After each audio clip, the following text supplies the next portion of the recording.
Broadcasting live. It's America's longest running talk show on computers. It's Computer America, bringing you the biggest names in technology with guest interviews, new products, and your emails. Listen live at computeramerica.com on any device around the world.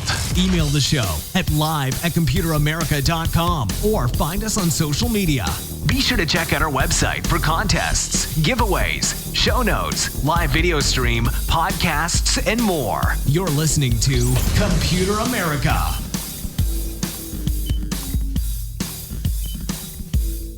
Hello and welcome everyone into the Computer America Show. We are the nation's longest running, nationally syndicated radio talk show on computers and technology turned podcast.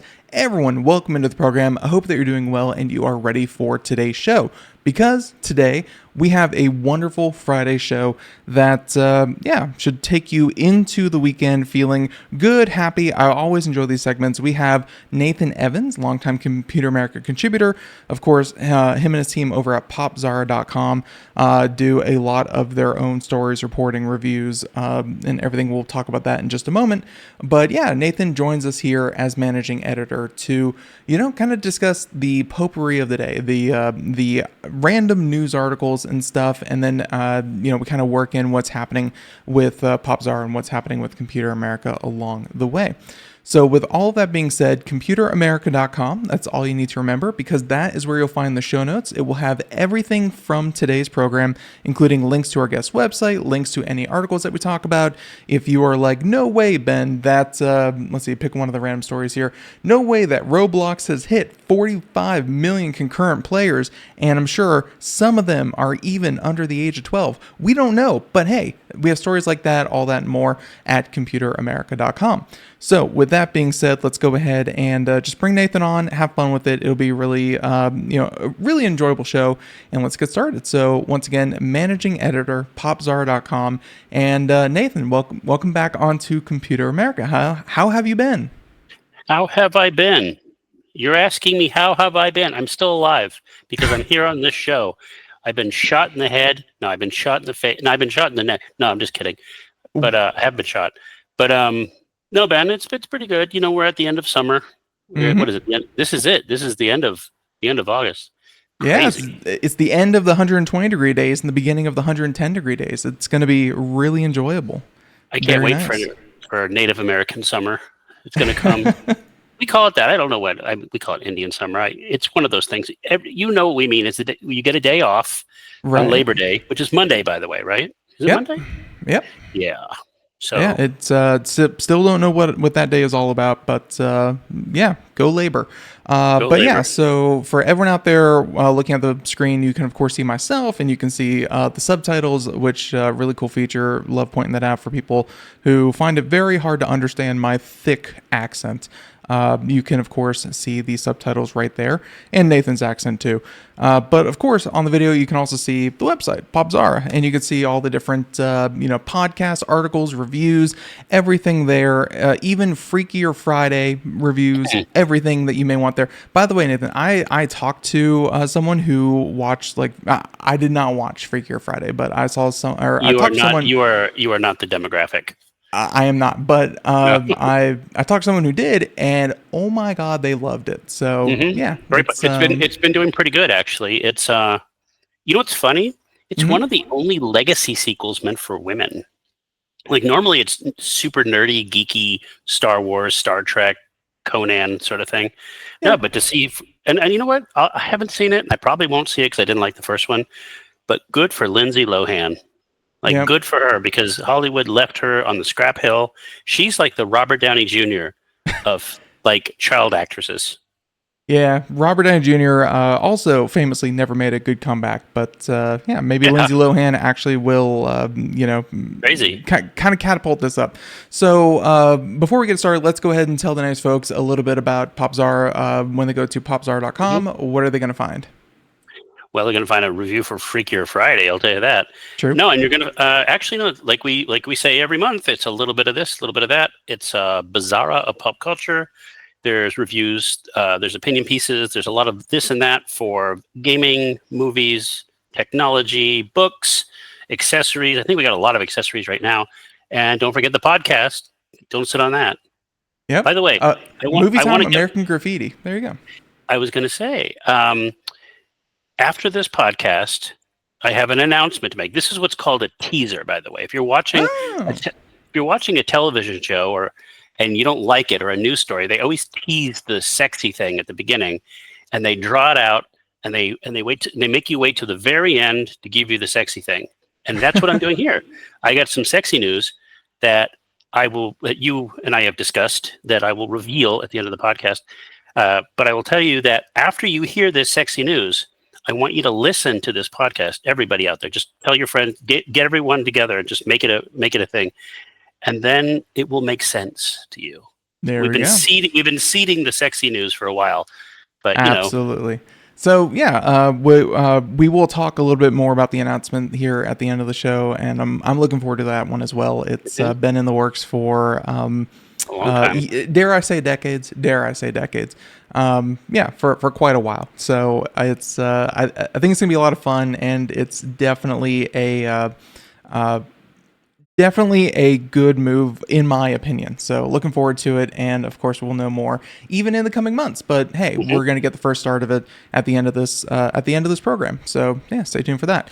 So with that being said, Nathan, I say we just kind of jump into news and have fun with it. You sent over a number of stories, actually, more robust, dare I say, like a pasta sauce, very robust amount of stories today. Is there any one of these that kind of, you really latched onto, or do you just want to start at the top, work your way down? How would you like to kick this off? Yeah, you know me. I like trying to sort of amalgamate these things and trying to get. Let's see here. I was going to say the one that really stuck out to me. I'm gonna say this. You mentioned it before. We talked about Roblox, or you teased Roblox, right? Yep. A game that I am not familiar with in any way, shape, or form, except anecdotally, because I am not the demographic. And frankly, if my demographic were to be on Roblox, you would have permission to call the cops, because Roblox is insanely popular. It's basically a casino for children, right? It's a way for children to rob their parents. I have, and just to give my kind of background with it, I have not played Roblox. I watch someone on Twitch. I'm a pretty prolific Twitch watcher. Twitcher, I guess you could call them. Watcher? Yeah.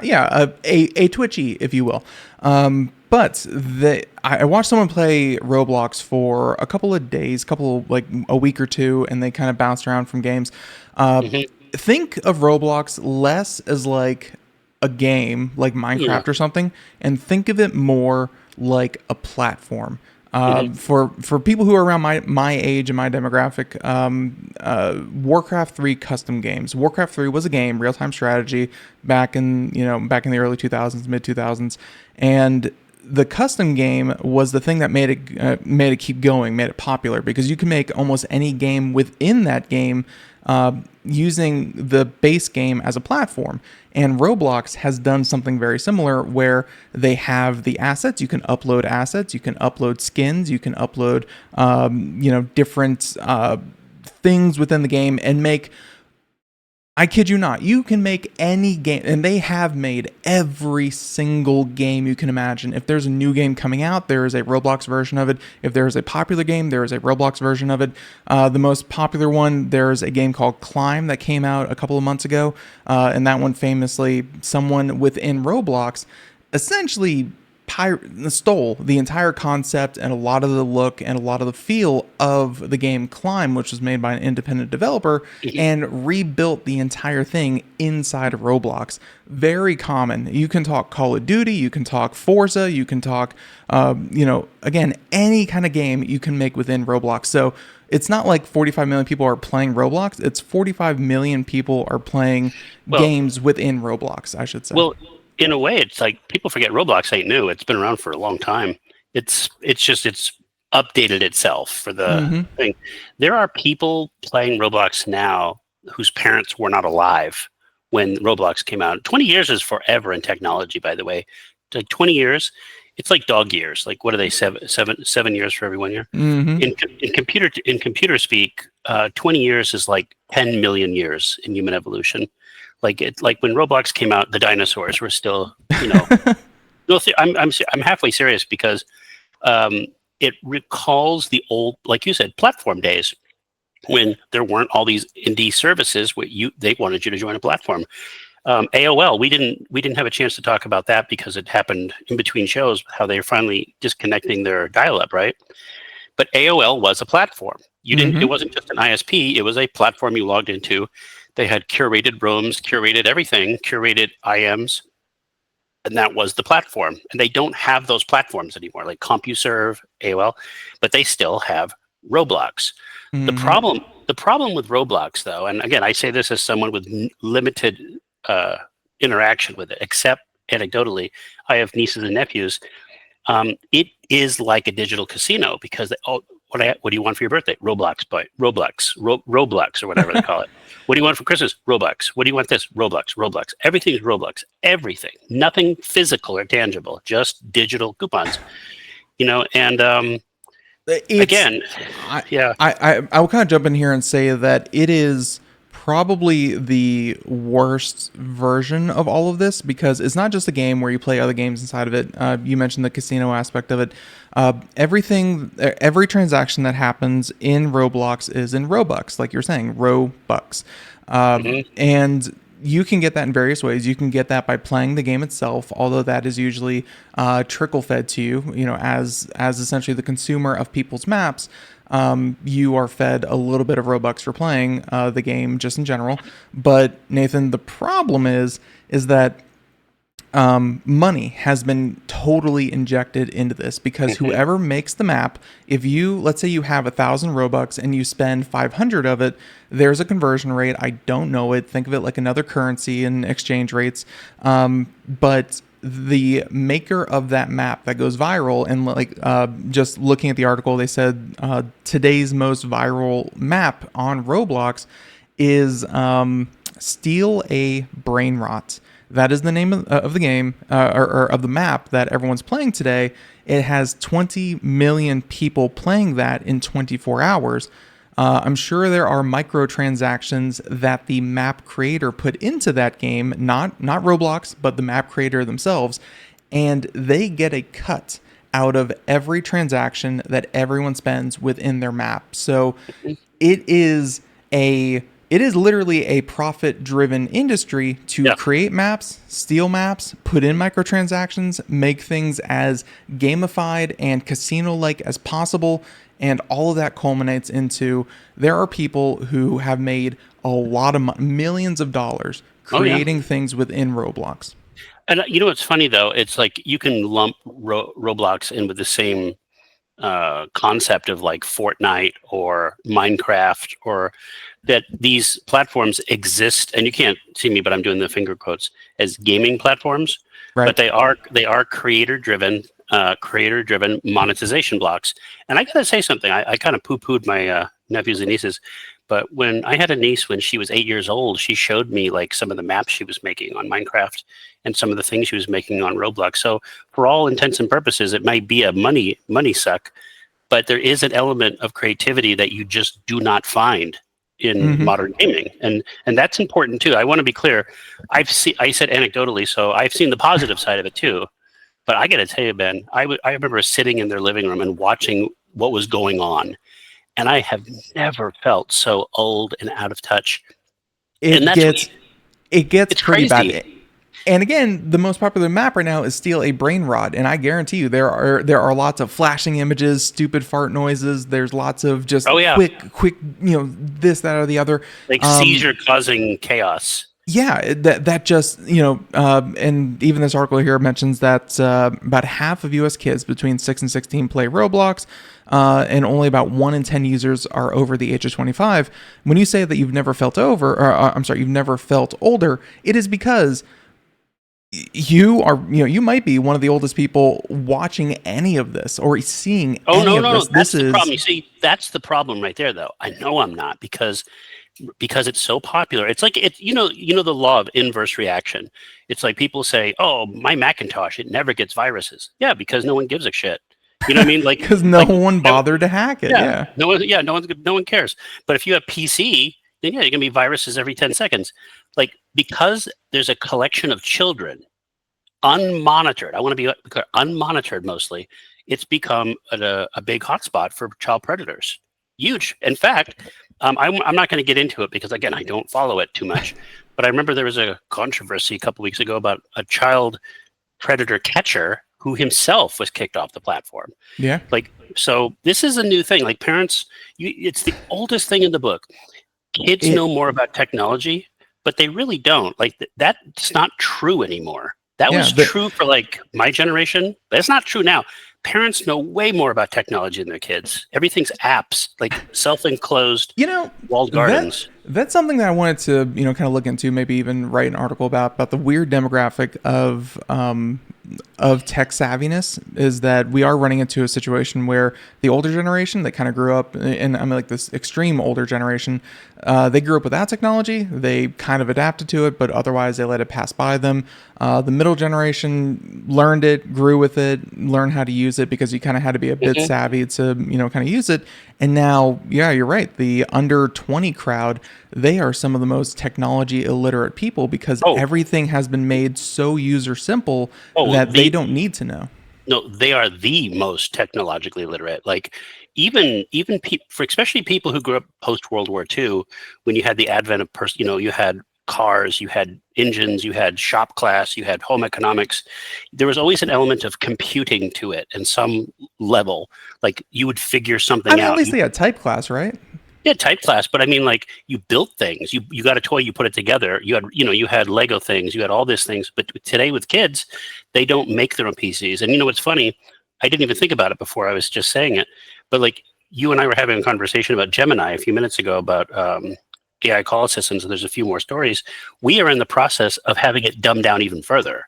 And I was gonna say something really snarky and sarcastic, and I still will, trust me. but I'm gonna tie it to a second story on here. So, Roblox has been around for 20 years, which is forever. That is basically the same age as a World of Warcraft. And Warcraft 3 custom games that came out like 1999. But yeah, no, Roblox has been around forever. But I will say Roblox did get a lot more popularity during COVID, and that's why we're talking about it today. And also they went public, so now they're like there's real money behind it as well. So.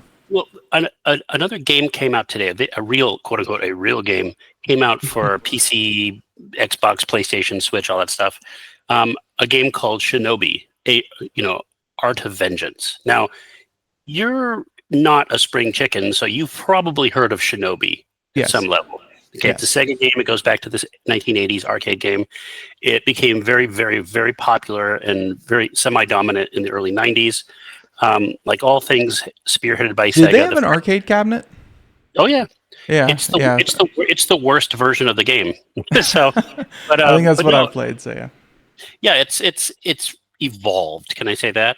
Mm-hmm. Most people, including myself, think the best Shinobi game is Shinobi 3. It came out in 1993. There was a version, it was called Shinobi Legion, I think, for the Sega Saturn, where they did the whole full motion craze, where they digitized real people. It was a mess. Not the worst game in the world, but dated. Mm-hmm. There was a few Shinobi sprinkles between then, but by and large, the franchise has been largely dormant for 30 years. So here we go. It's back. And it's made by the same people who resurrected Streets of Rage 4. I bring it up because, again, the last really good Shinobi game was 32 years ago. And I look at, and it's not going to get 35 million people playing this. It's not even going to get 10 million, not even 5. And I know this, and they know it. It's an indie game now. But I thought to myself, how long is Roblox really going to last? Like, do you think anybody in 30 years is going to be nostalgic for Roblox? And I thought to myself, I don't think so, but you never know. So the thing that I love and hate about capitalism is that once money kind of gets injected into it, and I think that's where a lot of this that you're seeing with Roblox kind of comes from is there is money. People are incentivized to create things, and people are incentivized to play things. And either that means bots, which I know there are tons of bots on Roblox, whether that means just money laundering, which we've seen money laundering through Steam credit, we've seen money laundering through WoW Gold, we've seen money laundering through Facebook coin. Like that's always the thing. What I'm saying is, as long as there's money to be made by someone, it will persist. And you say maybe in 20 years, who knows? I do not know. Will anything be around in 20 years? Who knows? Well, but I don't know. I'll say this, but Sega used to be a dominant hardware player back in the day, and eventually they, through a rapid series of increasingly stupid decisions. You mean the gambling machine company? Sega? I mean, they've made everything. They made gambling, pachinko, but they were pachinko. There we go. They were the non-Nintendo competitor for many years, and they had a frenemies competition: Sonic the Hedgehog, Sega, Genesis, Super Nintendo, 16-bit, and eventually it's a fascinating history that I recommend anybody listen to, because Sega has a place in the video game industry that is very, very carved out, that helped create modern gaming, but succumb to the same fears that they weren't able to take that and thrive with it like Nintendo. And in fact, some people argue that's what Microsoft is going through, the same thing. But no, I mean, I could talk about Sega all day long, but I'll say this. But Shinobi, I bring it up because a new game came out. There's a movie coming out too next year. Directed by one of the guys who worked on all the Marvel movies, and he made the Extraction series on Netflix. So there is a Shinobi live action movie coming out. So maybe this game will become more popular. I don't know. But if a Roblox movie comes out, it would be like the Emoji movie. It just wouldn't work. And I don't think there needs to be a Roblox movie. I think the Roblox movie would look more like Wolves of Wall Street, but with 12-year-olds. Yeah. You know what's funny? The most successful movie of 2025 is Minecraft. To this day, Minecraft. Like, these things, you never know. You never know what's going to become successful. We can even make our audience feel a little bit older and a little more out of touch. Let's jump over to this article you sent over from Tom's Guide, and let's talk about Microsoft and streaming games. So, it's... I think this... So, and I have not had a chance to really dig down into this. When they say stream, do they mean cloud computing, or do they mean put your gameplay onto the internet for others to watch? Well, Microsoft's always kind of done that. They've allowed you to share clips, and as far as like streaming it, I know they've partnered with Discord and probably with Twitch in some level. But no, this they've been working on game streaming. That means like Google Stadia. Cloud gaming, okay. Yeah, and they've had the service for a while, but it's been limited to people with Xbox Game Pass Ultimate, which is the most expensive tier. What they're doing now is they're bringing it to the lower tiers, which is, again, I mentioned a minute ago that Microsoft's downsizing. They are becoming a hardware agnostic publisher. They have to. They have to. And so there's a follow-up to this, because they're also adding cloud saving, which is something, Steam people have, Nintendo have, and all that. So if you start a game on your Xbox, you can finish it on your portable, you can finish it on your Mac, whatever, as long as it's streaming. That's good. Honestly, it should be a basic feature with all this stuff. But no, it's pretty cool. Like, when I had an older video card last year, and I wasn't able to play the new Indiana Jones game when it came out on the PC. I have comments about how that was BS and how that shouldn't have been, but whatever. So I went ahead and I cloud streamed it for a while, and it works pretty good. If you have a really nice internet connection, Microsoft's cloud streaming is pretty good. Do I want to play it on cloud? No, I would much rather have it be native. But if you don't have anything, then it's better than nothing. Yeah, no, and I was just going to kind of look up real quick internet speed statistics, and like that was something that kind of held this technology back when it was first launched in 2017, 2018, whenever we really saw the rise of this. And since then, like this month, let's see, the average for 2024, so this is still like a year behind. I guess the year's not over, so they can't really say. I think it was 209 megabits per second was the average download speed. 60 was the average upload speed, and upload does matter in this as well. Oh, upload's way more important than download. Upload, you can cloud stream on 20 megs. See, I have to be careful, because when people ask me how I like cloud streaming, I have to give them the big fat asterisk that my internet is better than theirs. I don't care Yeah. where they're from. My internet is better. I have Google Fiber, and I Yeah. don't even have the fastest here. I just got upgraded. Google Just Fiber totally got one over on me. They sent me a postcard and they're like, Google Fiber might be coming to your area. And I punched in my area code and they're like, No. Google Fiber will never come to your area. I'm like, Well, wow, Google, thanks for the postcard. I had 2 gigabits for a while because I run a business, and they just upgraded me. Literally, they got rid of the 2 gigabit service and they upgraded me to the 3 gigabit. And by the way, when you have Google Fiber, you don't get 3 gigabit download and that's it. You get 3 gigabit download and 3 gigabit upload. The upload is insane. It's too much. You think something's wrong, but no, it's amazing. And so for me, cloud is fine. But for some people, again, especially people on Wi-Fi, don't even bother. It's just, if you're going to do cloud streaming, make sure you have an Ethernet connection. Just make sure, because it will be terrible with Wi-Fi. So, yep. Oh, and let's see. I think this article just came. This one from IEEE. This article was published 2 days ago. Just to kind of cap that off, AOL's dial-up service to end in September. So, I'm sure that was announced earlier as well. But AT&T and AOL, they're going to end dial-up altogether. So internet speeds, on average, will increase because, hopefully they're replaced with better. And I do want to back up the U.S. speeds a little bit, because whenever you hear people, you always get the one person. Well, in Denmark, we have speeds of 500. Well, Denmark's the size of a peanut. The United States is huge. It's giant. And there are gigantic gaps, and there are thousands of little tiny cities, and you have everything. I'm sure there is dial-up somewhere. There's gotta be some Everyone always points to South Korea. South Korea is like the gold standard for internet speed, but South Korea is also the size of New York, city. You're all come back. People die in Korean internet cafes because it's so good. Okay, it's like when they talk about the good stuff, they're not talking about heroin. They're talking about want a taste of my speed. My latency is so low, my ping. But no, it's you have in bigger cities, a lot of the legacy stuff is it's basically 3 companies. It's going to be 2 companies soon, because I think was it Comcast or Xfinity just merged with CenturyLink, or was it Spectrum or CenturyLink?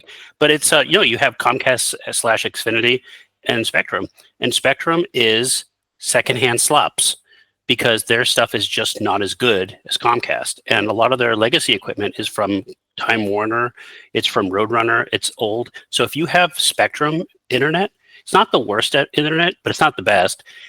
Go to Spectrum and get new equipment. That's I tell it to everybody. They are not going to give you the good stuff. Yeah. You got to go get the good stuff. I have lived in a number of places, and I've probably had just about every internet connection you can have. I've famously on the show always avoided who I currently have, so I can talk as much crap about them as I totally want to. I will say that I agree. No, I mean, it's a fact. It's not. Yeah. But here's the thing, though. Cable companies have one of the only remaining legal monopolies in this country. So they carve out your city like it's Europe post World War II. Like, oh, we're going to take this side, you take this side. We'll take this zip code, you get that zip code, and then yeah. You be Germany, and we'll be East Germany. Yeah. That's why there's a wall. Pretty much. But circling back to get new equipment. That's all I got to say. If you have Spectrum, get new equipment. That's all I'm going to say. It will solve so many problems. It will. Get your own equipment. Always save the rental fee. So with that being said, circling back to this, they said the beta program is launching soon after Microsoft teased that more affordable Xbox Cloud gaming is coming. And that, of course, is, like you said, the standard and the standard and core, I think, are the two. So core is like the lowest. Standard is the mid tier. And then, of course, the ultimate tier at $20. There's also console and PC. So I actually have Game Pass. I actually enjoy it quite a bit. But I have the PC version. I don't have an Xbox console. So I'm going to check to see if it's available for me. Again, so we'll see. Yeah, no, this does actually sound very interesting. I just gave one of my old computers, business expense. I gave one of my old computers to a family member, and that's not the best. Like it's not the worst. It's pretty good. Pretty good for a 10-year-old. But maybe this could be something they could use. Something else happened with Microsoft and Xbox that's worth mentioning. Oh yeah. is that one of the Xbox's most exclusive games is now available on PlayStation, which is Gears of War. So the fact that Microsoft is putting more and more of their franchise, like I wouldn't be surprised if Halo is going to be on PlayStation this year. I've said that before, but it's going to happen. It's like they are getting out there. You got nothing to lose at this point. The only thing you're losing is like relevancy for your core franchises, and you're better off, and they already have started putting them on Steam, let alone PlayStation. Yeah, so. and of course Minecraft's on everything, but to tie it into one more Microsoft story, I sent you a story about Word, Microsoft Word automatically saving to the cloud. This is an interesting story for a couple of reasons. One, everything you and I just talked about with gaming applies to this, because Microsoft Word for a very long time was gate-kept on certain hardware. Like it was only available on PC, then it was available on Mac. They kept it for years. They tried to create dependency by only tying it to Microsoft hardware. On the mobile sector, you needed to have a Windows phone, or you needed to have an RT. It gave LibreOffice a reason to exist. For sure. Oh yeah, and I used it too. But when they made it agnostic, it exploded. Like, people forget how successful Office is. It's their biggest program by far. It makes billions of dollars. And so, but be that as it may, what they're talking about is now it automatically saves to the cloud. And I bring this up for a reason, because it kind of already did. But if you have a Windows machine, I want to give another PSA. Microsoft really wants you to believe that OneDrive is awesome. And maybe it is, but they want you to believe it, because they default. If you have OneDrive installed or you use it, even the free version, they default everything to OneDrive. You have to turn that crap off, and you got to turn it off on a micro level. Like, you save it. Let's say you download a program to your desktop or something. It saves to the cloud. You download a JPEG, saves to the cloud. You do anything, saves to the cloud. Everything you do, every file you download on your computer, an MP3, torrent, book, whatever, saves to the cloud. You have to turn it off. I wish it was even as easy as going into the settings and kind of turning off the default. It is not. But it is like not. every system update, every Tuesday, it will turn back on. There are there's like not rootkits, but there's like in the directory. There's overrides. Everything you do, every setting, you have to go into OneDrive, you got to go to the settings, got to go to the folders, manage folders, subdo the folders, unclick the folders, get rid of the masters. And I'm just saying, Google got sued by the entire European Union for less, for making Google the default search engine on all the devices. So, this is not optional. They do this to you. Like, you have to turn this off. But that's another gripe that I have. But the reason I bring it up is because they've been trying to wean us off desktop saving, computer saving for a while. Nobody complains that Google does this now, because Google's a cloud service. But Word is not a cloud service. Not really. It is a application service. If you subscribe to 365, you have to click the right plan, because not every plan has access to the client software. The client software, it's like $20 a month. Right? If you don't get it, if you get the cheapo one, you can't use the Office software. You can use the online versions. But if you're getting the client software, one would imagine you probably want client-based stuff. You don't want everything saved to the cloud. And we talked about this with Recall that they debuted last year. And you talked about AI, about, like you said, AI call answering and stuff. We are being weaned off our machines. We are being weaned off it. And we are basically being told that cloud services are better. And I'll say this: I like the cloud. Don't get me wrong. I really like it for Office documents. But have you used Microsoft Word 365 or any of the clients? Yeah, of course. They make it very hard to save to your computer. It is literally the hardest thing in the world for them, because you can't just click desktop. You got to click these archetypes, and it's like, what happened? I just want to save to my desktop or my PC. Can't do it. It's really hard. You can do it, but it's very difficult. It's a project that I'm looking to actually take on here. Just seeing all of the different services and stuff. And one of the big issues was a show called Cosmos. The reboot of the Carl Sagan, the newer one, not the Carl Sagan one, but the reboot. With Neil. Yeah, with Neil deGrasse Tyson, and guy who created Family Guy. But yeah, McFarlane. Seth MacFarlane. That's it. Yeah. So yeah, I was looking for that, looking to stream it. We give over ungodly amounts of money to so many streaming services. We have too many, and Nathan, you cannot stream that show. It's just not available anywhere. No one owns the rights. You can buy it off Amazon. Wasn't it on Fox though? Was it on Fox Network? Nope. No. Not on Fox. I mean, but didn't it come on Fox? Yes.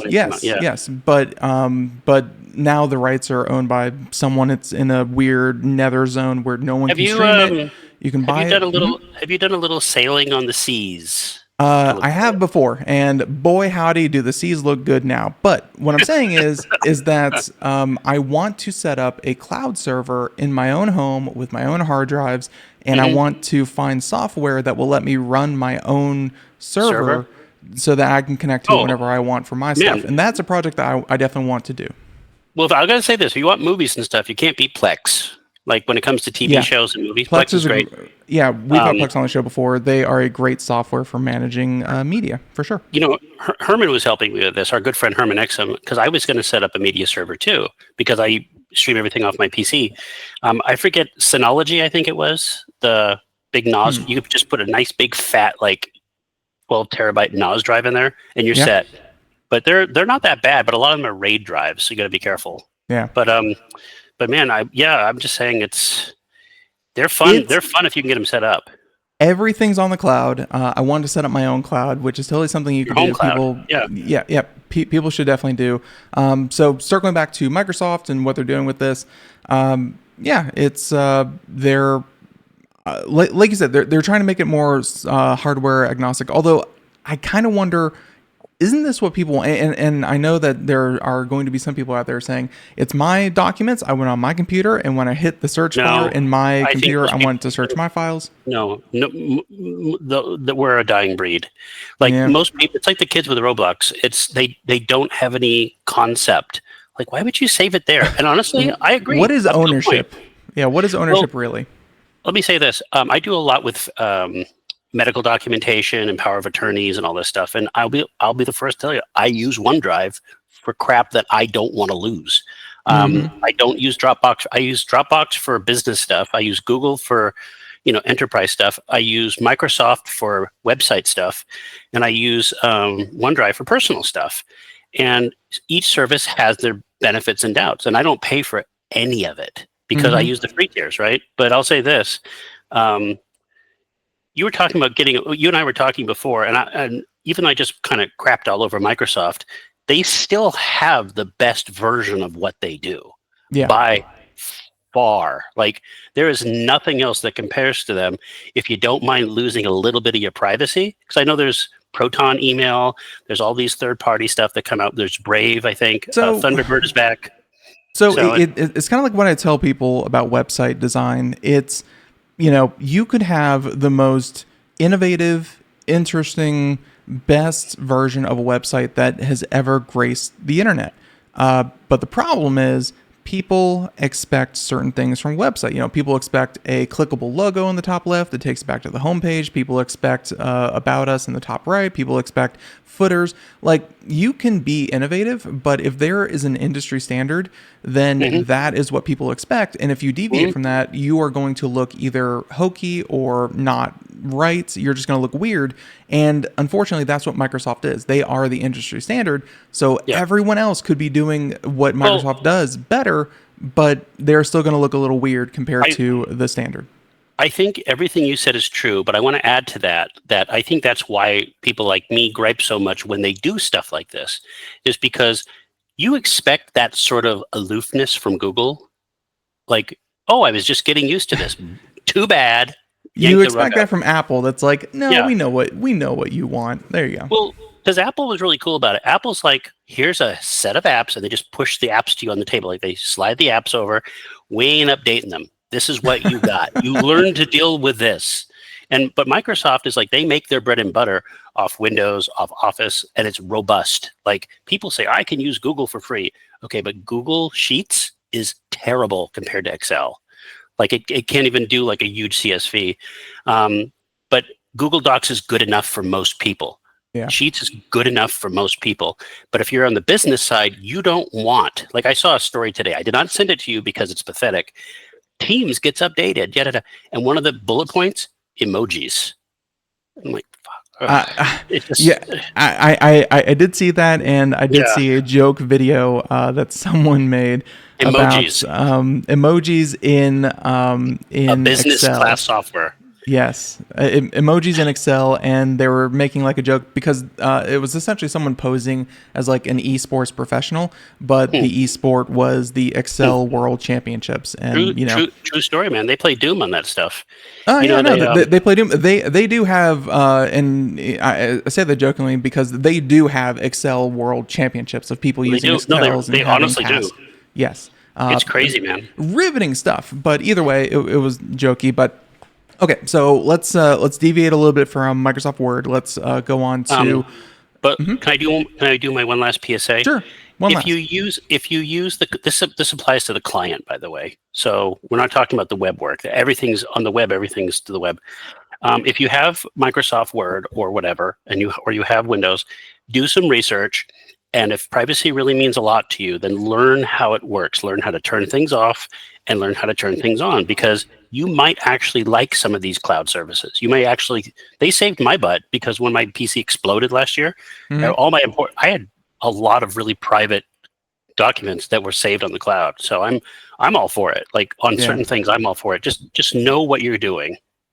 Yeah, there is a proper way to do it, and it's really not that difficult. So, with that being said, let's jump over to we talked about the death of AOL and dial-up. We talked about the death of a couple of other services.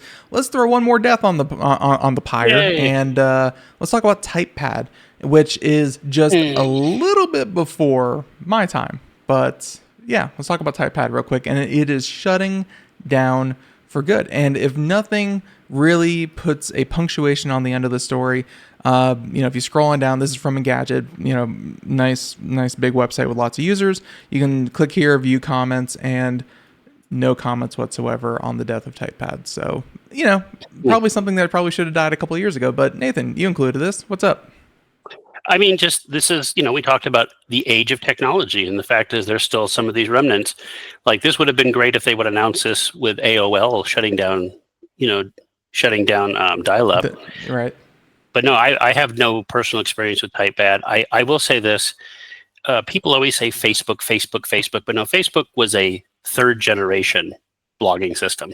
Where before it was called social media. You had Zanga, LiveJournal, MySpace, all that stuff. Before they had GeoCities, or as a friend of mine liked to mispronounce it, GeoCities. GeoCities, yes, good. Yeah, what was the other one that was really big? Oh my goodness. Tripod. First website I ever made was on a web TV, hand coding HTML on a browser, and it was the most magical thing I've ever seen in my life. It also taught me the magic and joys of programming, and how I was totally sucked at it. I did not have the discipline or the temperament to continue doing it. So like cooking, but no, TypePad was one of those things that I think what I read about a while ago. They stopped taking like new services like 5 years ago. So this was a slow death. Yes, stopped in 2020, and then they said they were still servicing existing customers. But now, September 30th, if you have like a piece of internet history that you want to archive, that you're like, I made a page on that, I want to save that. Figure out how to log back in and download it before September 30. And, you can download a file, you can export the content fairly easily, even today, and move it somewhere else. Well, there's a larger conversation that I'm not equipped to have right now, but it basically comes down to dead internet theory, where people think the internet is forever. It's not. Or, formats don't change. Like, does your website have frames? Does it have CSS? But no, and the other thing is that, I think the dead internet theory is also the fact that it's like, you think it's this platform to connect people, but at the end of the day, but we're heading towards a future where the internet is just full of old content that is no longer relevant, full of bots that are just talking to other bots. And yeah, the internet is just this giant platform that is continuing but never evolving because it is dead. Well, save that ethos that you just said for the last conversation that we have about My Surprise, because it applies. But it's like, if you speak to people who do like civil engineering or people who do architectural design and city planning as a thing, the whole concept is that the modern American city was basically perfected in the 30s. Like that's the format. The way the streets were numbered, the buildings, the car-centric city, absolutely. Yes, the car-centric city, and the cities have not changed in 100 years. They're exactly the same because infrastructure was made for the 30s, which include lead pipes, clay pipes. Ask someone who has a house that was made before 1960, like you have to redo everything. You got to redo the wires. You got to redo everything because the infrastructure was old and it's not compatible. And so new houses don't have that problem. That's the internet. The internet is just filled underground, have all this old technology that just is dead. And sometimes it's contradictory, doesn't work, and I'm very appreciative to the Internet Archive Project and what they do in archiving early web pages and early services and, really keeping the history of the internet alive. But just like a museum, I mean, yeah, sometimes some of these things are best left for posterity, but not for usability. And well, you asked about do people like cloud versus local? It's the same thing as technology. Like there are people that love doing things with old technology, like getting Google to run like on a Mac from 1992 or something, or getting Doom to run on an Excel sheet. Yeah, they got Doom to run on a DNA molecule. But it's funny, but it's crazy because I remember when I went to the Smithsonian a few years ago, and they have that pop culture thing, and you see Game Boys and Nintendos behind glass. Like I am not that old, and you see the stuff that you were looking forward to now in a museum. That's weird. But that's technology. And that's my last PSA for today. There you go. No, my PSA is people think the internet's forever, but Ben, this is why people trust monopolies, because monopolies, for all intents and purposes, they tend to stick around a while. And so, like, if you put your money in a bank and the bank goes away, then you got to get a new bank. You got to put all your stuff on the cloud. Like, how many times have you got a little a spam that said, "Oh, lifetime cloud storage, only $150." You are not lasting my whole life. Yeah, you're gonna be gone in 2 years. It's like when they say this roof it has a lifetime warranty. It's like lifetime of the roof or lifetime of me, because that matters. In small print, like lifetime from a tsetse fly or something. Yes, but it's just be careful. Like you kind of trust Microsoft. You kind of trust companies that have been around a while, because they've survived. They've been ruthless. It's like, and empires aren't built on love and candles. They're built on, blood and treasure. And so and so that's my PSA. Well, it's like, yeah. WordPress was built on the blood of Typepad. So that's really what we're seeing here is just a more dominant, more monopolist organization took over and completely replaced this. Well, even WordPress is fighting right now. The two different organizations are battling each other. You think? So, I forget about WordPress.org and WordPress.com. Like they have this weird rivalry. That's true. But full disclosure, I use WordPress. Same. So I mean, and I can explain more about that later. But I'll just say, you use who's the most popular because you don't want to move around a lot. Yep. You don't want to have to shift your stuff. Technology is definitely something where the more it is used, the more common it is, the more stable it is in a lot of cases. Hey, speaking of which, we have a story kind of like that. Waymo, you know them. They mostly don't kill pedestrians, which I think most car companies can say. So yeah, right there with the ilk. So this is a story that you linked. Waymo, you can see the title there on the screen if you're watching the video portion. Waymo gets the green light to test in New York City. I cannot imagine a more hellacious place to test a self-driving car around people than the mess that is New York City. It's infamous for its traffic. Well, not only that, though, it's infamous for this type of service because remember, New York City, to be a cab driver, you can't just go get a job. You have to have a medallion, gold medallion. The $1 million medallion. Yeah, which are hereditary, by the way. You keep them. Like that's. Can you imagine? That's like something out of King Arthurian days. Like your license is granted, from a historical society. Yeah, or it's like handed my down. father died in a car crash when I was 3 years old, but when I turned 18, my mother gave me his medallion, and I knew I was set. Yeah, Exactly. And those things are worth a lot of money, like you said, $1 million. But they fought Uber and Lyft for years successfully. That's why you see it in New York, Los Angeles. And so I thought it was funny that they're actually okaying Waymo. It's crazy. But you know what though? I get the same feeling whenever I see this or drones, or Amazon drone delivery.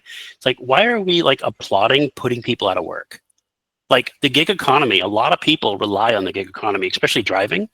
So I don't know. What do you think about Waymo? Yeah, this is, and even before we talk about Waymo, this was, like you said, the subject of a lot of lawsuits, a lot of litigation, and I can tie New York in with Paris because both of them have a very similar kind of culture around their taxis. And then you can look at, I'm going to say Uber and Lyft, ride sharing. Took a sizable chunk out of both of those. And I gotta say, I think that's more to the user platform and technology. It was much easier to get a Lyft or get or get an Uber than it was to get a taxi. They just had the better, slicker, better technology-based platform. Well, yeah, I think taxis and Uber are the textbook example of congestion pricing versus innovation by monopoly, because you had this entrenched system for almost 100 years that could refuse innovation by the way it was designed. And doesn't matter how busy you got, doesn't matter, we need more taxi drivers, let's get more. No, you can't do it because we said no. We are going to strangle the city. And so they said, screw it, we'll go somewhere else. And they went everywhere else and they dominated. I feel like this is a case where new technology was already taking a bite out of them, and now newer technology, even more so than what was already making them, kind of hard to compete in the area that they exist. And I'm using a lot of pronouns. They being taxis. Taxis were already hard to, kind of keep their business model going. It took a lot of litigation, a lot of legislation. And now you have self-driving cars. This is another example of automation. It's hard to imagine.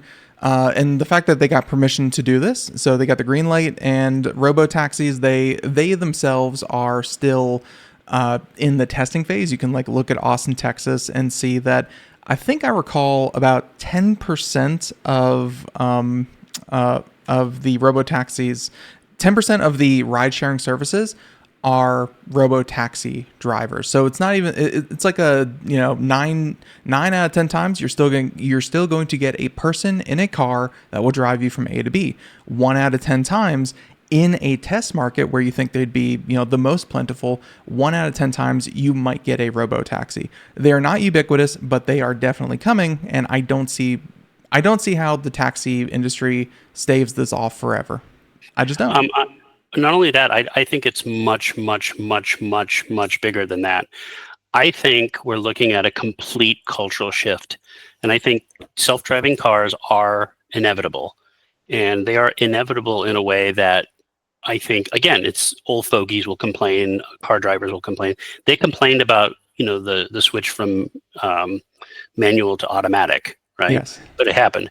But no, if you look at the number in Vegas, real quick, Vegas, and I think they even had this when last time I went back in 2020. What a CES. That was crazy. I know. But yeah, they had robo-taxis where they were essentially these shuttles, and you sat in them. They had 2 benches. They're like little mini buses, and they would shuttle you from convention center to hotel to wherever you wanted to go. In a fixed route. It was more of it was more of a shuttle than an actual self-driving car, but that worked really well. And we're seeing more of that happening. Well, that's a controlled environment. Yeah. Well, that's a controlled environment, right? And you remember I told you about city planning, but the city planning can be retroactively applied. It's because Google Maps, they use public resources, they use lot development, they use setbacks. They can point you on a grid where the cities are now, like the streets. I mean, self-driving cars are basically Google Maps Street View plus robots. And they're very accurate. And I was at a gas station the other day, and this cute little robot was mopping the floor. It was like it had a little LCD screen with a smiley face, and it was talking to us, going, "I am cleaning the floor. Please watch your step. I am," you know what I mean? I didn't see a single human being cleaning the floor of the gas station. It was a robot, and that robot doesn't take really breaks. It has to recharge. Doesn't get overtime. Doesn't get anything. You know, you get drones, but hear me out though. But when you get to cars, right? Cars are a lifestyle. Like on the Popzara site, you're going to see the podcast for American Graffiti, which is the greatest car movie ever made. It's an ode to cars. Like it's the most famous car movie ever made. It was cars meant freedom, but you look at the number of deaths associated with cars. Like 60,000 people a year die just in America, just from car-related deaths or whatever it is. And you have the ideas like then you have development of Teslas, where you have video game consoles in cars. You have taxis. What do people always do at prom? They take a limo so they can have fun while the driver does all the work. Right. That's going to be limos all the time, you know. And I have a friend who's slightly disabled, right? And they need to get the ride sharing. You know, like people who need to be transported to dialysis and stuff. They got to get a driver to come. They got to pick them up. But if you had autonomous cars for these people, it would reinvigorate like personal freedom for a lot of people, especially if you go in the car, you don't have to worry about driving. You know, you can get drunk all you want. You can do whatever you want. You can study for school like a bus. It's going to, when it hits, it's going to hit severely. It's going to hit. It's going to be a game changer, like to the culture. So this is why we've mentioned on the show for years now why so many companies, be it Sony, be it Microsoft, be it Apple, be it all these content, and Amazon, definitely these content delivery platforms, they see that change coming, and they see the car as the third living space. Before it was the home and the office. Now it's the in-between time, the time that you spend doing absolutely nothing in a self-driving car, and they want to sell you movies, songs, music, stuff while you're sitting there. So, well, it's the best movie I've ever seen with self-driving cars and reaction. Did you ever see Minority Report with Tom Cruise and Spielberg? And there's self-driving cars were a big thing in that film, but they weren't super sexy. They weren't Blade Runner and action. They were pretty much just normal. Of course, there was an action scene in them, but people just sat on and they did their thing. They read a newspaper or, whatever. Yep. But it's just, that's what's going to happen. Very much like iRobot as well. And, the whole Will Smith character not liking self-driving cars for, apparently justified reasons. But there you go. Yeah, because, when they try to kill you, Stephen King wrote several books about killer cars, and Herbie. But Herbie was adorable. Herbie was great. We like Herbie. But I'll say this, though. It's going to come. It's going to happen. And, of course, it's going to happen with taxis first. But I would say it's going to be very disruptive. It'll basically eliminate the taxi service as it is right now. Not for everybody, but as it is right now, it will change in the same way like Western Union. But you think of Western Union now, you think of sending money.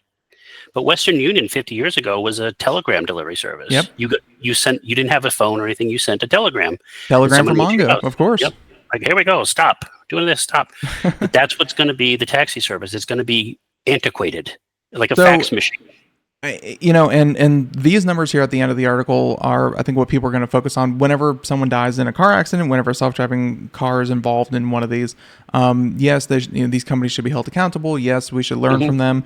But these numbers here are saying that as of March 2025, 71 million miles on the road, Waymo in particular, saying at 88% fewer crashes leading to serious injury, 78% fewer injury-causing crashes, and an average, compared to an average human driver in the same conditions, in the same city, in the same distance, and also 93% less crashes with pedestrians, and 81% cyclists, 86% with motor. Yeah. But that's with like 1 out of 10,000 cars on the road. Like I want to see, here's my prediction. My prediction is even when, I'm going to be very charitable here. Even when 5% of the cars become self-autonomous, we're going to see a dramatically lower crash rate simply because the cars aren't distracted in the way people are. Like I was in an accident last week. We were sitting at a... Sorry to hear that. No, sorry, just a fender bender. But some kid bumped us from behind. This 18-year-old kid in a car that wasn't his, was his father's. The windows were tinted. He was on his cell phone, right? Like, and just that happens. That happens.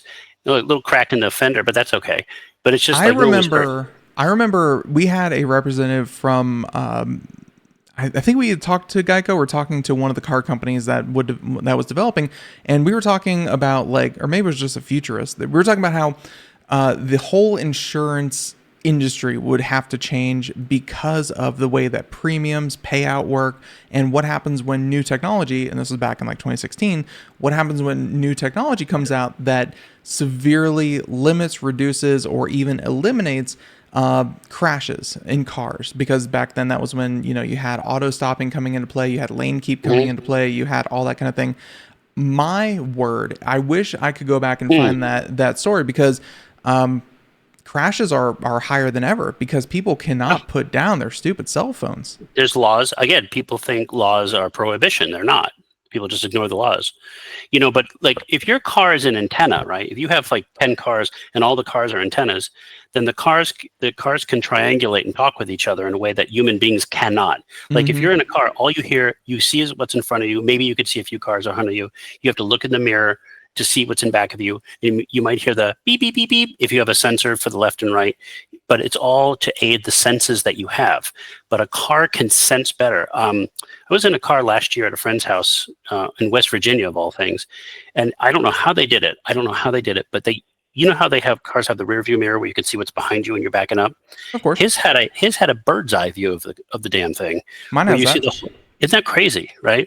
How do you, I kind of know how they do it, but it's just but that's to aid you. They have 4 cameras, 2 pointing left and right, 2 pointing front and back, and then it stitches them together, based on a fisheye lens, and it stitches it together. And it gives you a very darn accurate. I always check my my lines for parking just by looking at that camera. It is amazing. It's like you're playing Grand Theft Auto 3 again. No, I'm just kidding.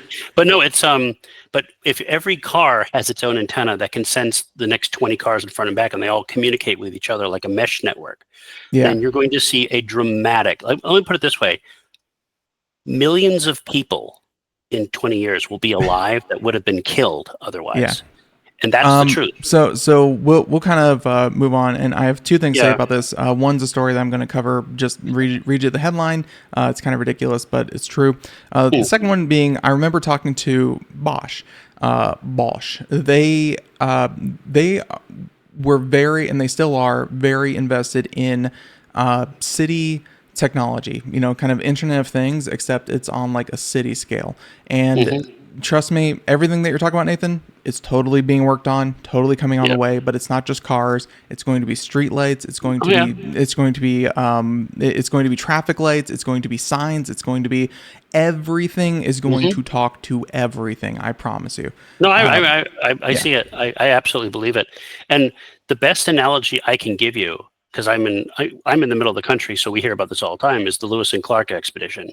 It's other people had to do the dangerous things to set it out first. Somebody had to go into that building and build it before you could live in it comfortably. They got to, dig the ditches, and they had to plow the fields so you can put up houses. And that's what's happening right now. We're going through a technological shift, and not everyone's going to be cool with it. But the younger generation who can't put together a computer, who can't, who couldn't change a Wi-Fi password, they're going to be all over it because life's going to be really easy. They're just along for the self-driving ride. So the one story I did want to kind of cover, this one just came out yesterday, was a company suing Tesla because a Cybertruck was caught in an accident. And then, of course, because these things are powered by lithium-ion batteries, they're suing because they can't even bury the gentleman's remains because the bones were disintegrated because the fire was so hot.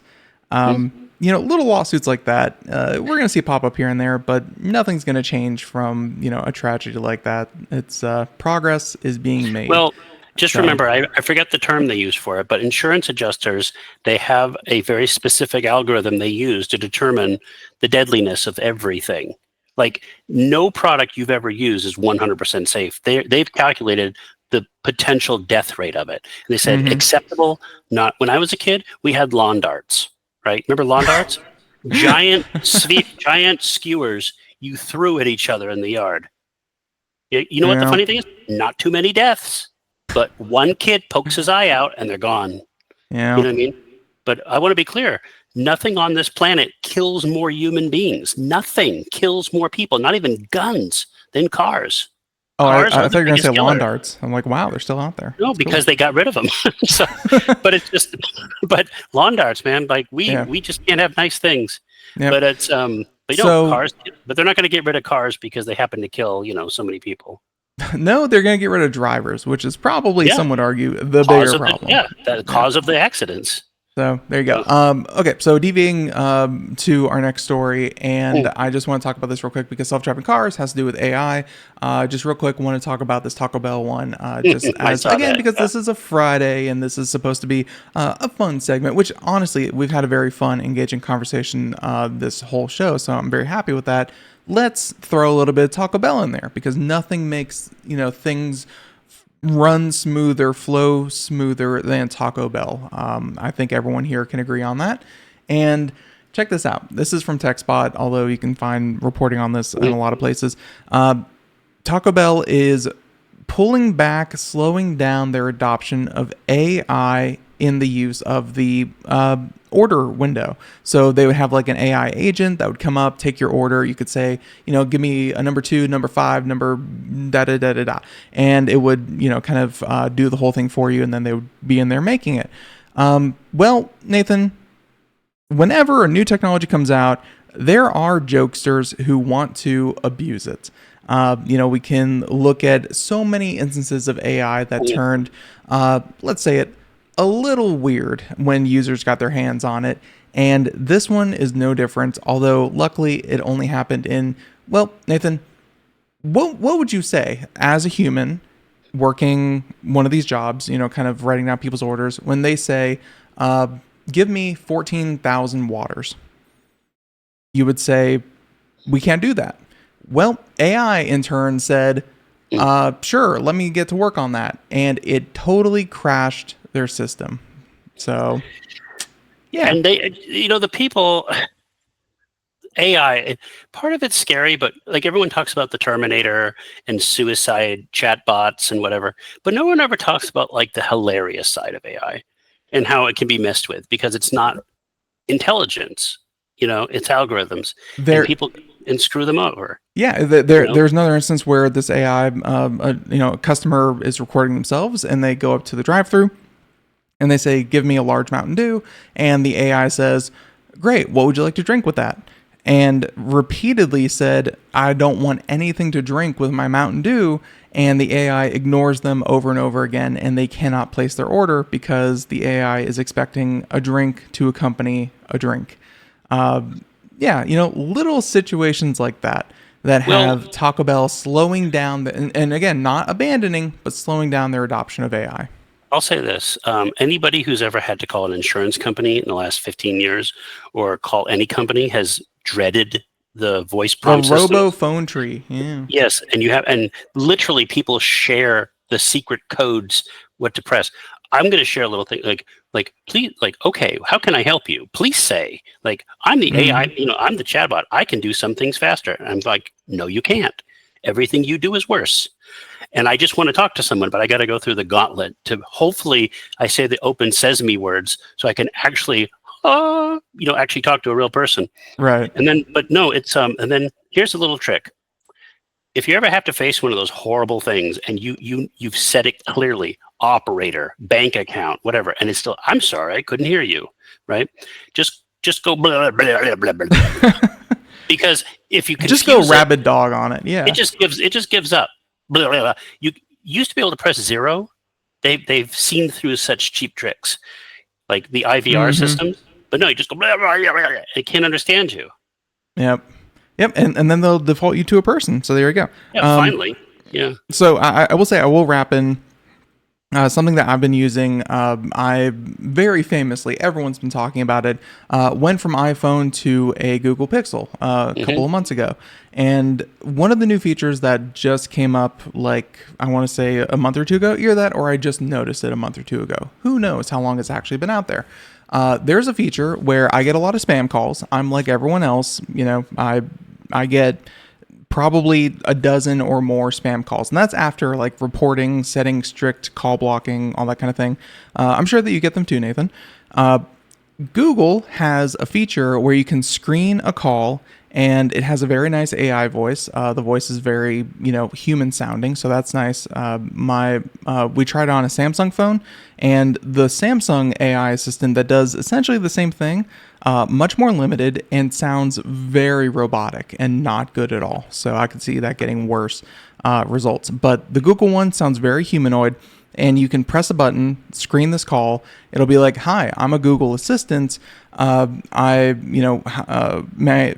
you calling about? Essentially, what is the purpose of this call? Who is calling?" And you see it all kind of scroll down in text. So you see what the Google Assistant is saying, and then you can see more times than not, you can see what the call spamming bot is saying, "Hey, we've contacted you multiple times about this loan, blah blah blah blah blah."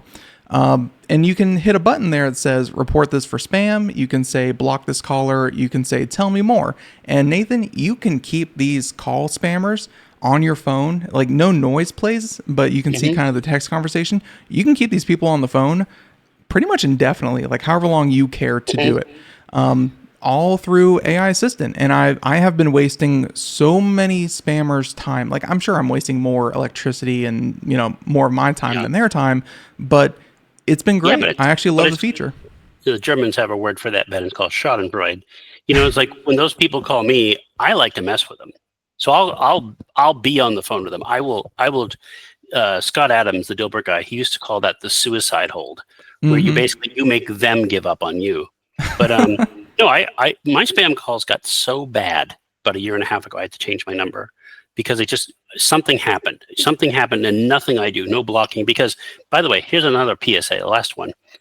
You can block all the numbers you want. They're not using real numbers when they call you. Right? Like they're all spam. They're all spoofing. Yeah, they're all spoofing. So, and 20 years ago, 25, 30 years ago, we had the do not call list, which is nothing, didn't work. So it's like, no, they need to do something about it. But there's call centers in India that there's really, I don't know if there's any way to stop them. So, but it's crazy. Yep. And honestly, I like to think that I'm also kind of giving data to Google to kind of screen these things and whatnot. I'm kind of hoping that the AI assistant becomes ubiquitous among phone services. I know that, again, Samsung already has the feature. Google has the feature. I'm sure Apple has a similar feature. It does say, I looked it up. It does say Apple does have a version of it. But again, I don't have the AI phone, so I can't comment on it. Right. But I think that's the answer to spam, is that you will be able to screen and, because you can see the text. If it's an actual person that I want to talk to, they'll say, "Yeah, I'm trying to reach Ben. I'm from so-and-so." And I can see that text and I can just pick up the phone and talk like normal. I have saved so much time listening to potential spam. Like it's been such a lovely feature. So highly encourage anyone out there. It sounds pretty cool. It sounds pretty cool. Like I said, just get rid of them because that's something nobody wants. Yeah. So it's very, very cool. So with that being said, looking through our stories real quick, just to kind of cap off the AI thing.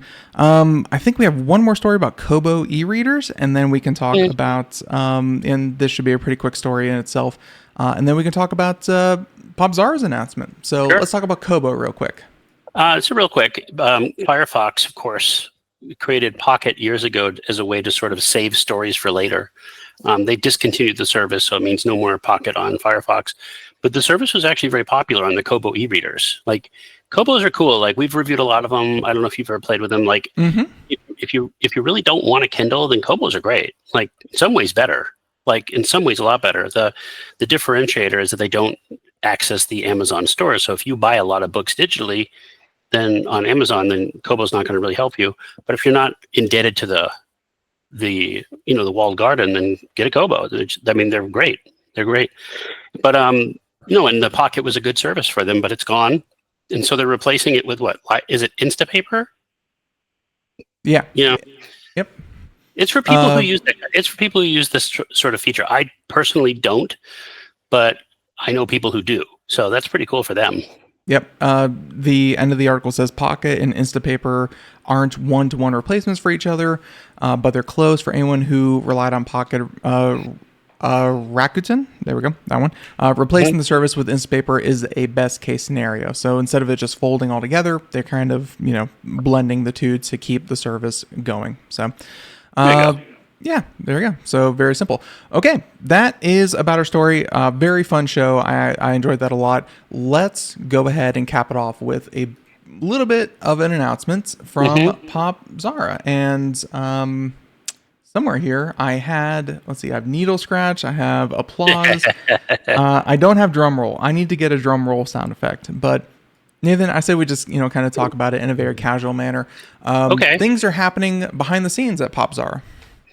They are happening behind the scenes, and they're very soon going to be happening in front of the scenes.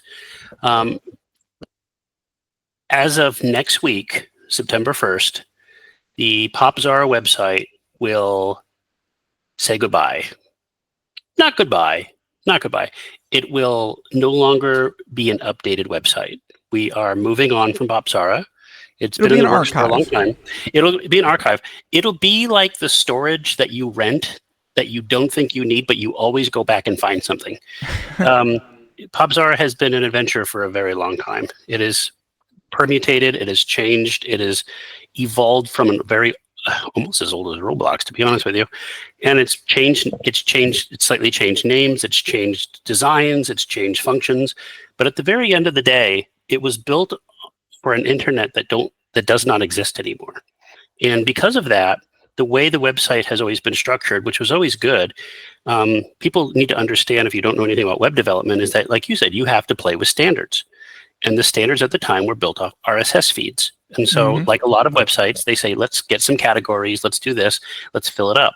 And that's pretty cool. But the problem is, at a certain point, though, it's not very cohesive or immersive. And so, as the web has developed with dynamic design and responsive design, and I don't know how to say it better than anything else, but like the big thing would be social media, where if you went, like, one of the joys of the internet at the beginning was talking with people.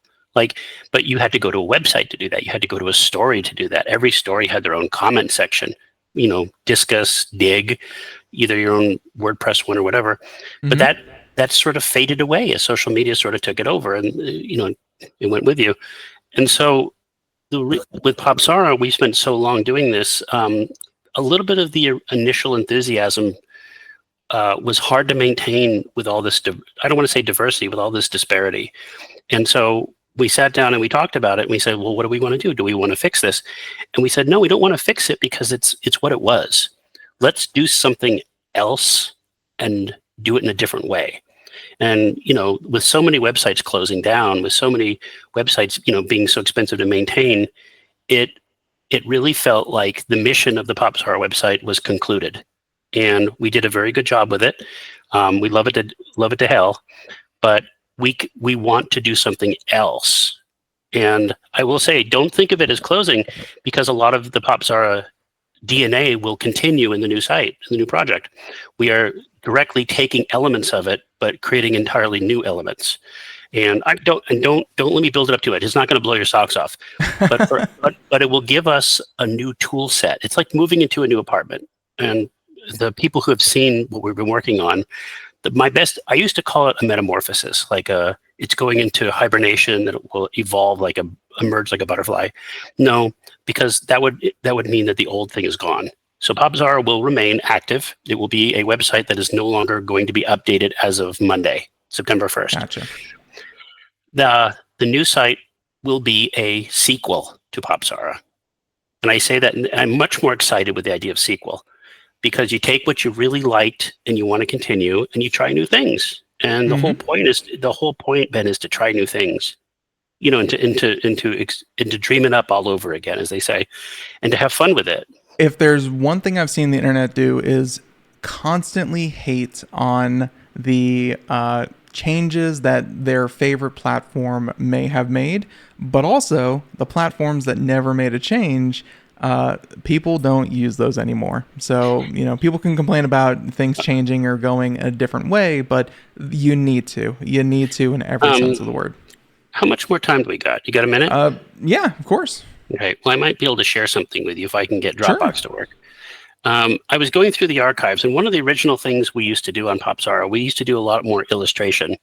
And the entirety of what we did, we had colorful characters, we had comics, we had one-page comics, has all been lost over time. And all that remains, if you go on the front page and scroll down, you'll see a dinosaur. And that dinosaur is Spiffy. There you go. Like, see that? All kinds of Spiffies all over the place. We love Spiffy. Saved the website many times. But at a certain point, it's not what we wanted. We wanted more. I'm going to send you a link real quick, and this link has an archive, and you can take a poke at it real quick. You can get an idea. There you go. If anybody's watching, you can see some of this. But there you go. Check that out. I just shared a link, and you can kind of see what we used to do when we first started and how things evolve. And you can, to some people would say, oh, you've sold out, you've reduced things. But we haven't. It's just it became intensive. And one thing we wanted to do with the new website is to sort of resurrect concepts like that, and maybe not in that particular way, but you have fun stuff like that. Right. I mean, look at that. That's fantastic. I definitely remember the illustrations and how ubiquitous they were across the site. So I used to send that out every holiday. Mm-hmm. But look at that character. The character has changed more than an anime character. Like it's just, but it's evolved though. It's a lot of fun to look back at it and say it was fun. You remember what you were doing when you did it, but it's a very different time. And yep. So tell me, one of the goals, or with this new site, like is this something that like you said, new features are going to come with the redo of the site, and you're hoping that this is going to lead to a better listening experience, because I know the podcast isn't going anywhere. Is this a new way to for a reading experience? Like, sure. What's something that you're hoping really just makes a huge impact to the viewer? Oh, easy. The biggest thing is modernization. It's just that, again, you look back at the old website and you say, well, I could update this, I could update this, I could update everything. But how much money do you have? How much time do you have? How much do you have? And you have to say, well, to what cost? Like how much? If you have $10 and you got to feed a family of 20, you don't waste money driving to the store. You have to be very economical. And so you have to say, well, the new website will be modernized. It won't look different than you see most websites, but behind the scenes is a whole new engine. It's a completely 100% from scratch, completely redone, modern SEO, modern everything. So it plays nicer with modern technology, and that includes SEO crawling. We made a decision not to include AI crawling. We thought about using AI to help, but no AI. And so, but as far as the podcast goes, a lot of that stuff will carry over in some form. Mm-hmm. Most of the staff is coming over. There's probably going to be some new staff. And I will say this, we are going to introduce an element of original content that we do not currently support. And that's going to be fun. Like, to me, that's the whole impetus of the project, is that you like talking about movies and games and books and stuff, but at some point you want to be interesting enough to talk about yourself. You want to do something of your own. As you saw with the old cartoons there, that was interesting. Those things were fun to talk about. Yep. I want to talk about new things. I want people to talk about us. I don't care about traffic. This sounds crazy. I don't care about traffic because we can survive with low traffic. It's possible, by the way. You can survive if you keep your expectations in check. But when you have writers who want to write something, and you have artists who want to draw something or create something, or musicians or movie people who want to do something, you got to give them a platform to do it. Makes you wonder why, when these people want to do these projects and you're like, well, that's just not a good fit for the website. And I guess your answer is, why is that not good? Why is that not a good fit for a website? It totally can be. It's basically, this is going to sound uber dirty to you, but it's the mythos. Sorry, I keep saying that word. It's the ethics of someone like Stephen Jay Gould, the classic biologist, who talked about categorization. He said, not everything fits neatly in every corner. And what happens is you have to compromise to make things fit. Like, I'll give you an example. Like on the current website, if we want to talk about video game controllers and headsets, that technically is technology. But the way the website's set up, it doesn't touch or mingle with the gaming section, which it should. So there needs to be less walls. There needs to be more focused on the structure. Needs to be we have to reduce those liminal zones where content can touch each other and be more accessible. And you have to cut through the BS, and you have to say, well, what matters the most? And at the end of the day, there's a billion other websites. Nobody is coming to Popzara for the latest news. But when they do come there, I want them to come away with that they feel enriched by it, that they feel like it's been worth their time. I've always felt that way, and that's not going to change. But like when on the podcast, when Ethan and I talk about American graffiti, like we didn't tell anybody, but this is the last podcast on this website. And we chose it specifically for this. And there's hidden messages on there. And we chose that. And the end of an era. Yeah, it's very subtle. But you listen to it. But don't listen to it now, but listen to it later. It's all in there because we wanted to say, what is nostalgia? Nostalgia, everyone thinks nostalgia is looking backwards. That's not true at all. Nostalgia is actually looking forwards by referencing the past. If you long for something from the past, that means it meant something to you. No one ever says, "Oh, I get nostalgic for the dentist. I can't wait. Ooh, the dentist." No, they get nostalgic for pie, or they get nostalgic for friends. They get nostalgic for all kinds of crap they didn't think they'd be nostalgic for. But that's because they want to keep doing it. And instead of being forlorn and passive and just give into that, you say, well, you still got that energy. You still got that spark that you want to do something with. And we're still all excited. Yeah. We still got something to say. And there's a lot of people who have something to say. And as far as I'm concerned, keep it going. Yeah, it's the ending of that, but obviously, as always, it's the beginning of something new, and hopefully, and I definitely experience this with kind of relaunching Computer America every couple of years. The most recent one, it's like you get to shed so much of the weight of what was that you become excited about what you can do now, and I hope that's where you and all of your staff is at as well. I thank you for that, but going back to Computer America for a second, when I started, you weren't here. You weren't on. Well, I didn't talk to you. I talked to Craig, right? But the funny thing is that the exciting part of any project is it's not like the Cracker Barrel nonsense that you saw where they took away the cracker in the barrel and they put it back. Like that's different. That's bullying, right? That's bullying. But you go to Cracker Barrel. I don't. But you go to Cracker Barrel and for that nostalgic Midwestern feel, right? But a lot of people wanted that stuff. They didn't want the shiny new tables or anything. They wanted the old rustic stuff. I get it. But to me, Ben, my philosophy when it comes to branding, my philosophy when it comes to anything, whether it's Star Wars or video games or Beethoven or Amadeus or books or Calvin Hobbes or whatever, is that the fun comes from playing in the sandbox. If I don't want Calvin Hobbes to be Peanuts, I don't want Star Wars to be Marvel. I want to play in that world by those rules. That's what makes it fun.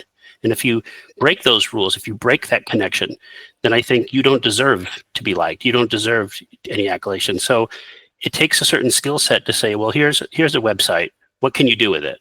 And it's very pretentious for me or anybody else to say, well, we're going to reinvent. We're not reinventing shit. We're just going to do it. We're just going to do what we like doing. And if you like it, you'll read it. And if you don't, well, and you're I don't know you're who setting you up are. new rules. You're setting up new rules for you to play by. Yeah, exactly. And like one of the only really rules we had on Popzara is that we made a very good stance about 10 years ago. No politics. No politics. And I've said it on this podcast or on your show many, many times. Not because I'm not political. I am. Don't get me started. But when it comes to this, you don't come here to be preached to. Like I quit Spotify because the artists don't align with my political beliefs. Well, good for you. You got limitations. It's like, good for you. But that's not professional. Like, you may not like the actor or the developer or whatever, but don't rant about it. And don't preach to me about it. I'm not there to listen to your rant. Just tell me what the review is. And if you can't do it because you don't have any discipline, then get the hell out of the way and let someone with more discipline who loves it do it. And that was a hard change. Not everybody agreed with it. I lost editors because of that, and that's fine. But at the end of the day, I'm not going to tell somebody what not to say, but I am asking them to be more respectful of people who may disagree with them, because you don't know what that person's coming. Maybe they had a hard day at work. Maybe something happened. Maybe they lost their pet or a loved one. Nathan. You're launching this whole thing, and you're already obsoleting yourself by saying that. You gotta left or right. You gotta pick a side, pick a lane. Well, I'll say this: there might be some politics in the new project, but in a different way. It's like I've said here before. I said I was hating on Musk way before everyone else was. It's like, but no, it's just like, but I'm not hating on Musk because of his politics.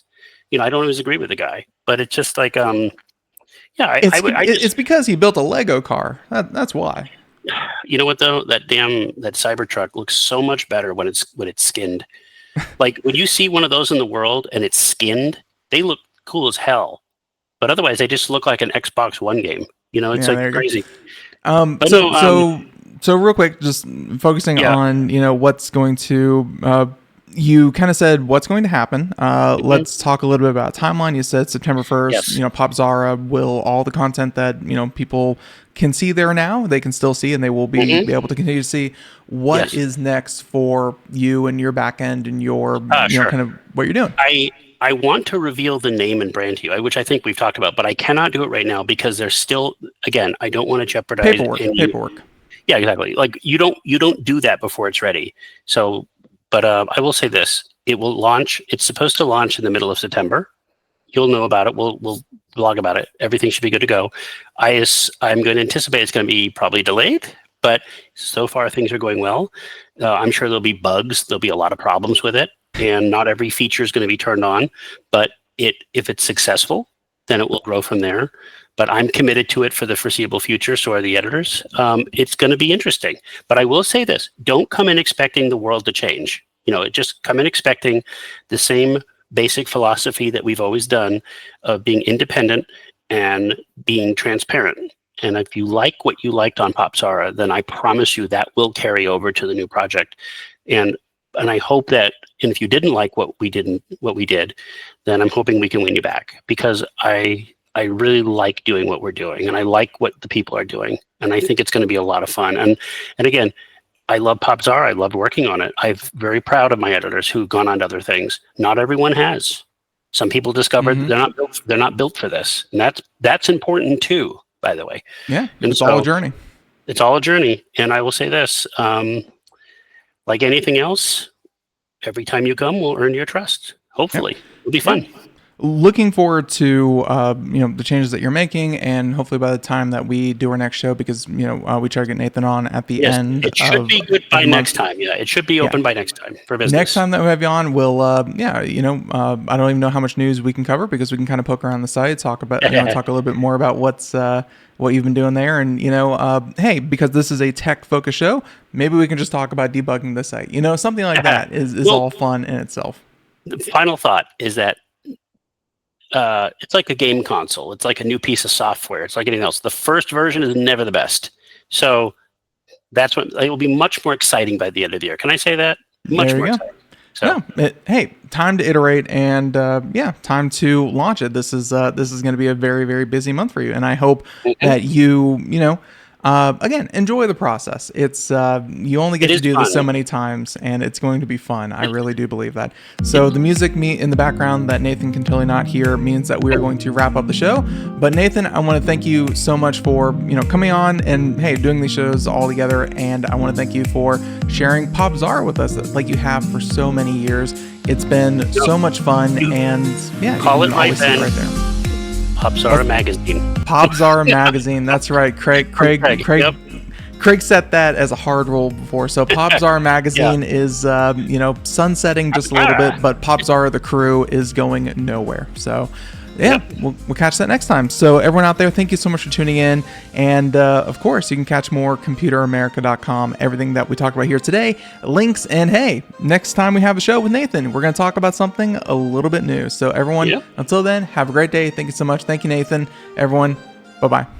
Happy Labor Day. Bye. Happy Labor Day.